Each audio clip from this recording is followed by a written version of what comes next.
Ladies and gentlemen, welcome back. My name is Ace and I'm going to be covering all the weapon skills from every single element there is for the Elementalist, and there's quite a bit to go through, and this is only weapon skills, guys, and I will be covering as well as above water combat as well as underwater combat. If you're looking for a specific weapon, time codes will be in the description box below, so you can directly skip to your weapon of choice if you like. But we'll start off with fire.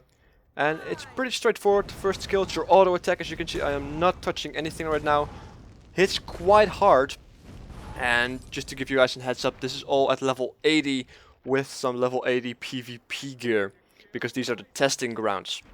But that was the fireball. And of course the second ability is lava font, which is a small AoE. And you definitely want to, watch out where you put this, because it's a very small area, as well as you need people to stand in it and not just walk over it. So perhaps if certain enemies are being tanked or stunned. Of course, Flame Burst, your third ability with a two-handed staff, is pretty much straightforward. You burn everybody in a small AoE and applies the burning debuff. Burning Retreat is your get out of jail free card, or if you are in a sticky situation that you can get out, as you can see right here. Oh wait, that's the wrong one. You do leave a trail of fire, and it does burn people that walk through it. Also it burns people, as you can see right there. So it can be used for DPS purposes, but considering the range that you have or the distance that you gain with it, it's probably a get out of jail free card. And everybody's favorite Meteor Shower. It's not a very accurate ability, not by a long stretch, but it's definitely something you want to be using for AoE purposes, because every single hit that it does do hurts quite a bit. And these are only 2 minions, but if you have very big fights with a lot of adds, it does count up quite nicely. Of course, moving on to water for the staff. Water Blast, pretty straightforward, just a small projectile. But with water you can also see that certain abilities heal allies. So your water tree basically, or your water element, is a healing / damage element. Quite nice for support. Ice Spike, basically an ability that causes invulnerability. Or vulnerability, apologies. Invulnerability makes them quite stronger, I would say.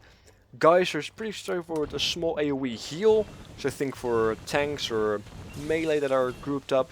Frozen Ground, pretty much just an AoE debuff for the ground. As you can see, it does slow people down as well as make their skills a bit slower, their cooldowns. And of course Healing Rain, which is a very big AoE heal ability, if you actually manage to cast it.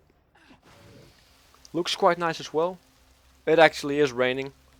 And not only does it heal you, but it also grants you regeneration as well as removing negative conditions.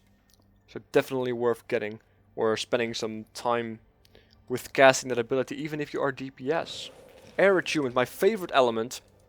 The auto attack basically is, as you can see, an AoE move. It's a chain lightning move, doing decent damage for your auto attack.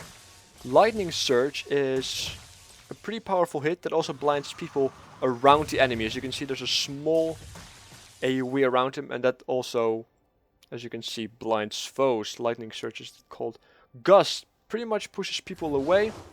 So instead of rolling away, you push the enemy away. So that's your defensive ability for lightning. Windboard Speed is a pretty powerful AoE buff. Not only makes it gain ally swiftness, it also removes crippling, immobilize, and chill. So pretty much anything that makes you slower will be removed by this ability.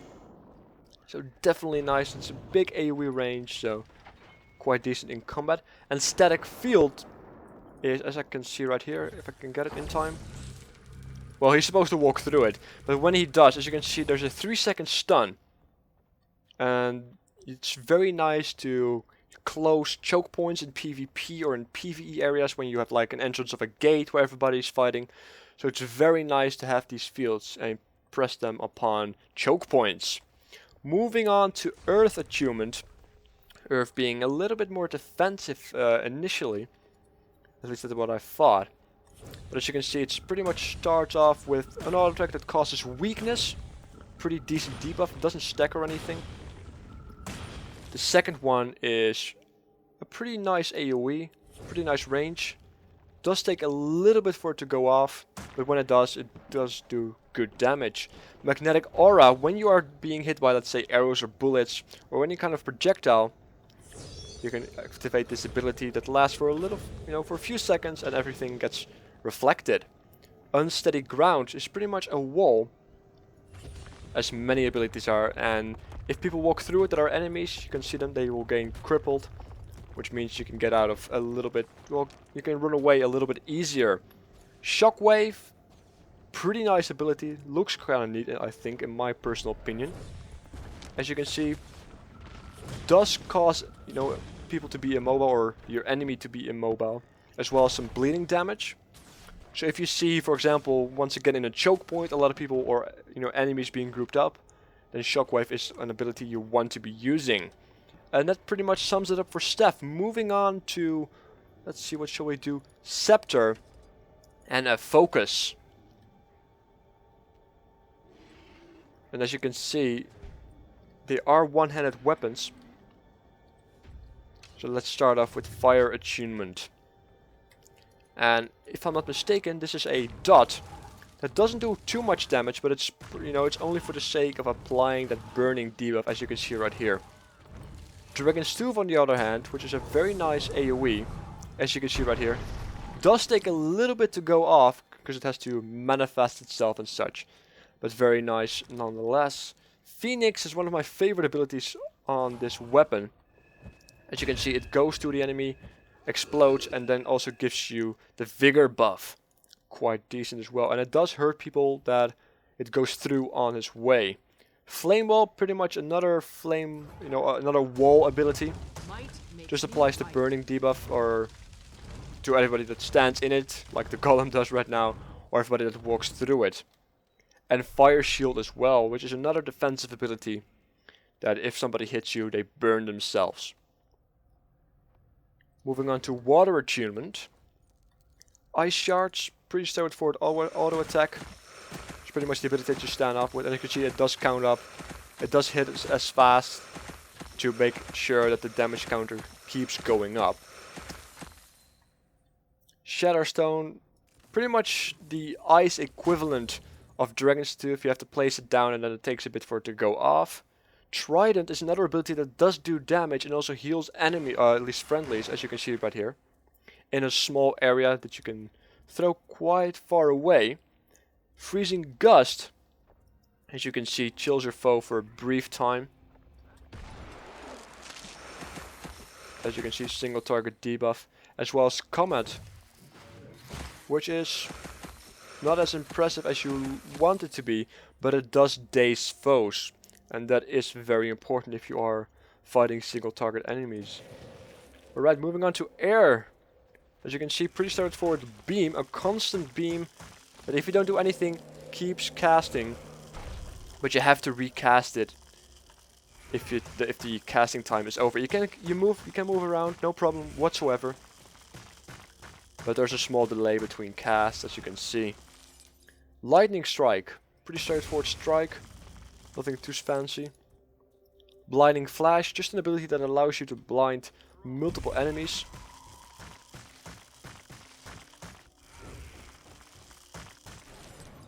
Of course, Swirling Winds, which is just a defensive ability that if there are projectiles incoming, they won't reach you, they will be destroyed. So that's your defensive ability. And Gale is another ability that knocks people down. As you can see, doesn't look too impressive in my opinion, but it might save your behind if you are being chased by certain mobs, and trust me, you will be chased. Earth Attunement. Stone Shards, pretty straightforward, does cause bleeding, as you can already tell. Rock Barrier pretty much improves your armor for 5 charges, so the incoming 5 hits will be reduced in damage. Dust Devil is another blind ability, nothing too special. It does go in a straight line, so if you do it on a choke point, you might be able to hit multiple people. Magnetic Wave, it's a little bit weird because it says reflection duration 3 seconds, but the animation doesn't last long. That's it. That was the entire animation, the magnetic pulse that you just saw. So you might want to keep an eye on that so the animation doesn't represent the actual duration. And of course, Obsidian Flash, which makes this ability actually makes you invulnerable. Doesn't look too impressive. You can walk around as long as the buff applies. You can cast. You can pretty much do anything. This is pretty much just an ability that if you are taking lots of damage, which you will be, and you have to get out and you have no other ability available, this might or will save your life for those few seconds that you are invulnerable. This pretty much sums it up for the Scepter and the Focus. Moving on to the last, above water combat, which are double daggers. And this is where it does get interesting. Because double daggers are not initially as powerful as you want them to be.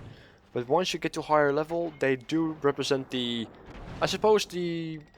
combat mage, as I like to call it. It's the closest that you are most likely going to get to a combat mage with the Elementalist regarding the utility spells that might help you with that. Starting off with fire once again. Pretty straightforward AoE attack, does hit, has 3 projectiles going outwards, and if you are close enough, they all 3 will hit the NPC that you are aiming at. Drake's Breath, not as powerful as you want it to be, as you can see, but it does apply a burning debuff, and you can keep walking, as it already states on the move, if you are using it. Burning Speed, one of my favorite abilities, not because it's powerful, absolutely not, but it allows you to, go forward in a pretty fancy way, if you like. It's one of my favorite abilities to go into combat or to go out of combat, because it also leaves a fire trail, and at the end of the ability it also explodes, so quite nice for AoE if you go into combat. Ring of Fire, pretty much straightforward. At your position you will leave a trail of fire, applying the debuff of burning when people go through it. Fire Grab, if you have somebody that's on fire, it does more damage. And if people are not on fire, it does less damage. So let's ignite this golem and then use fire. Oh, aimed at the wrong person. Targeting system is not entirely flawless for me personally, or I'm just being a fool. But as you can see, it's a very short ranged ability, so you have to keep that in mind. It's not a two-handed staff. You really have to get up and close with people if you want to have the full effect of the 2-dagger style combat that you have with the Elementalist. Just waiting for people to be burning. Let's just burn this golem before, and as you can see, doesn't do that much damage, I believe. 3.4k, but they have to be on fire. It does significantly less fire damage if it's not on fire. So you have to chain them with either Drake's Breath or possibly with Burning Speed or Ring of Fire if you want to get the full benefit out of it. Water Attunement. This is quite nice as well, because the water tree, if you like, is the most supportive of the trees in the way that you can heal allies and such. But for daggers it's a little bit more offensive. This is one of my favorite auto-attacks abilities, because it hits twice and it goes in a straight line, because it does come back to you. You can basically control the projectiles as well. As you can see, they come back to you, so if you move, they will move accordingly as well. And as long as you are watching to the enemy, you don't have to do much, just keep looking at it and can keep running around. And it also debuffs people with vulnerability, and it does stack. Cone of Cold, pretty straightforward, just like the Fire Breath. Doesn't do too much fancy things, does a lot more damage than the Fire Breath, but doesn't any debuffs. But it does heal allies if they stand in it. So quite nice if you have a lot of melee characters on a choke point, for example, and you want to use a Cone of Cold, definitely worth using. Frozen Burst, if you are being chased, for example, you can use it and then they will be chilled, which allows you to get out a little bit easier. Frost Aura, pretty straightforward as well.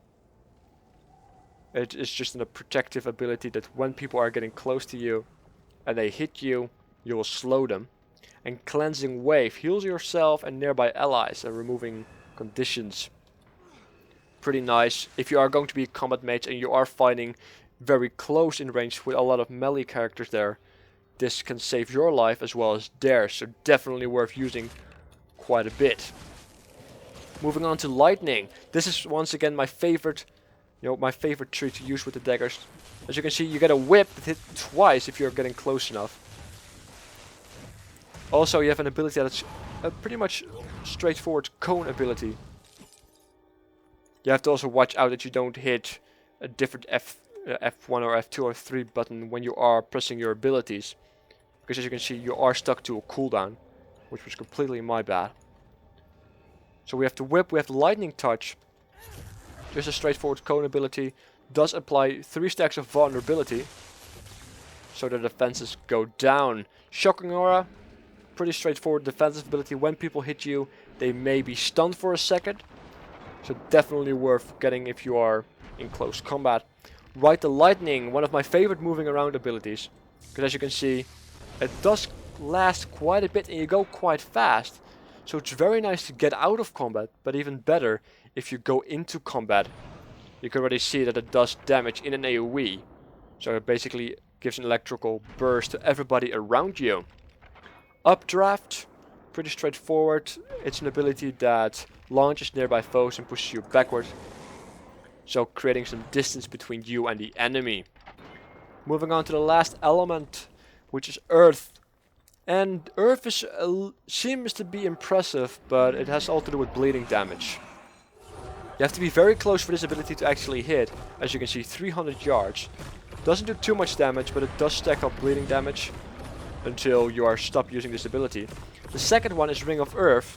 Doesn't do a whole lot of damage and does apply AoE bleeding effect to everybody that gets hit by that ring. But you have to make sure that the space between you and the enemy is sufficient enough. Magnetic Grasp, which is basically a pull-in ability. As you can see, you get pulled in, but you also make the people that you are pulling in with immobile. So it's quite nice if you are out of range and you want to use the Impale. You can, I suppose, connect those two. Earthquake looks a lot more impressive in my opinion than it actually is. And as you can see, the auto attack does sufficiently work. You can't even properly stop it. Earthquake, knocking people down as well as dealing massive damage. That's it. You just bash the ground, everybody around you falls. On top of that, it also knocks people down. So if you find yourself in a situation where you are surrounded, definitely one of the abilities you would be using. Churning Earth is the ultimate of the double dagger elemental earth. And it looks quite impressive and does decent AoE damage as well, as you can already tell. It also cripples people and also applies bleeding damage, which you have to remember.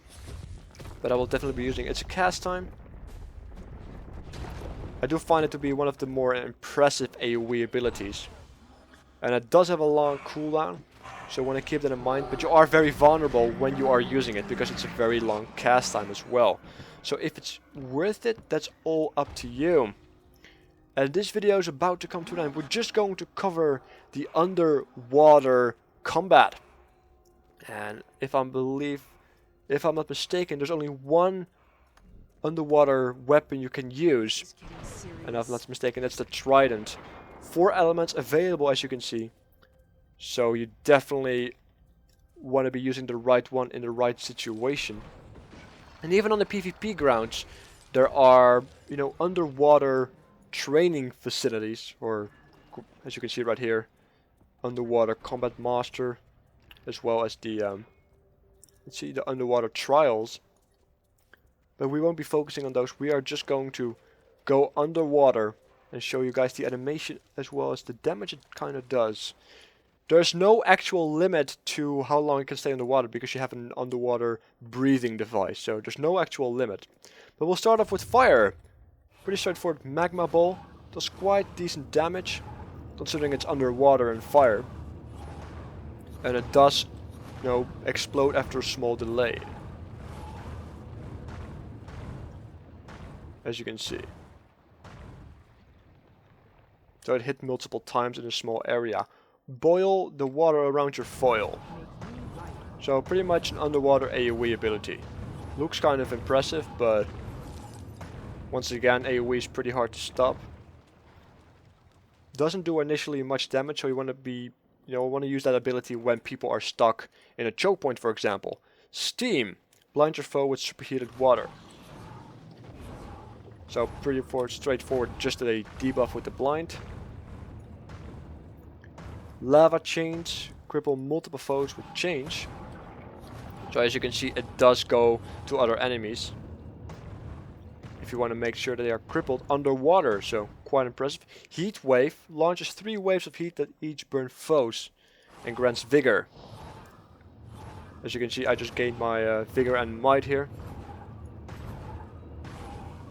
So pretty straightforward buff. It does buff allies as well, but nothing too impressive. Going to water, so we are going to use water underwater. A slow moving homing missile, so even if the enemy is moving about, you can safely say that they will be hit.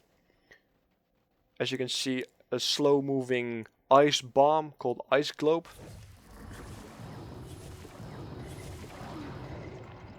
Doesn't do too much damage, but it does damage 2 times, so you want to make sure that the detonation is also hit, otherwise this move is not worth using. Ice Wall creates a wall of ice that you can shatter, which is underwater. So for example, in a choke point you can hold people back, but you can also shatter it to do some more damage. And I believe you can actually shatter it multiple times, because the wall itself stays for a certain duration. But I believe the shatter also has a cooldown, so you can only shatter it once, but the wall stays. So quite nice nonetheless. Undercurrent. As you can see, not only does it do damage to enemies, it also gives you regeneration, as well as doing it to your allies. Now, I'm not entirely sure why an undercurrent would give you regeneration, because in my philosophy, or in my book, undercurrents kill and do not give you a buff. At least that's how real life works. Anyway, the last one, Tidal Wave. As you can see, you charge forward, doing tons of damage, and then as well the finishing off with that little AoE blast. Quite nice if you want to get out or get in, depending on what you're into. And to start off with, lightning. Yes, we are going to use lightning underwater, because you can see, pretty straightforward auto attack right here. Small cone in front of you. Electrocute charges the water around your foe with electricity, which is just a small AoE targeted to a specific target. Air pocket, which is your apparently your teleport ability, which you can detonate on command as well. So let's see that again. So when you click it again, not only does it explode, but you can also teleport to that position. So definitely some nice utility there. Air bubble, which, as you can see right here, it traps them and it makes them float to the surface. Now it only does that for 2 seconds, so nothing too impressive right there, but it's a nice CC if you find yourself in a situation where you can actually use it. Lightning cage, which is pretty much your your block off of the enemy. It's very similar to the two-handed lightning circle, but then in a cage version of it. Does do a little bit of damage, but it's more important that the stun is used correctly. Earth attunement, pretty straightforward AoE attack once again. Pretty cone does apply bleeding effects, so quite nice. Rock spray, nothing too impressive, just a small AoE cone ability. Magnetic current, pull yourself to your foe and immobilizes them, which is pretty much the same as the above water version of it with earth. So not sure why you would want to go to the enemy if you are using a trident, but you never know. Not sure what you guys are into these days. Rock anchor, anchors a rock to your foe, making them sink. So the air version makes them float, the other one makes them sink. And I just happened to do that when our ranger here actually made him die. just gonna wait for it to cool down. In the meantime, I'm gonna show you guys Murky Water, which is pretty much an AoE blind. As you can see right there. Nothing too impressive for an ultimate, so kinda disappointing. It's more of a utility spell itself. But I suppose it is nice that it blinds people in a small radius, but as an ultimate of an element, I would like to see a very powerful ability and not just a simple blind. So once again, the anchor, as you can see, it covers them in stone and makes them, well, sink for 2 seconds. So you have floating and sinking as well, just simple CC, nothing too out of the ordinary. And this pretty much sums it up. It's quite a long video. So if you guys are still looking to find out which weapon has what, make sure to check the description box below. As well as, of course, make sure to stay subscribed, or subscribe if you haven't, for more Guild Wars 2 content. And I will catch you guys next time.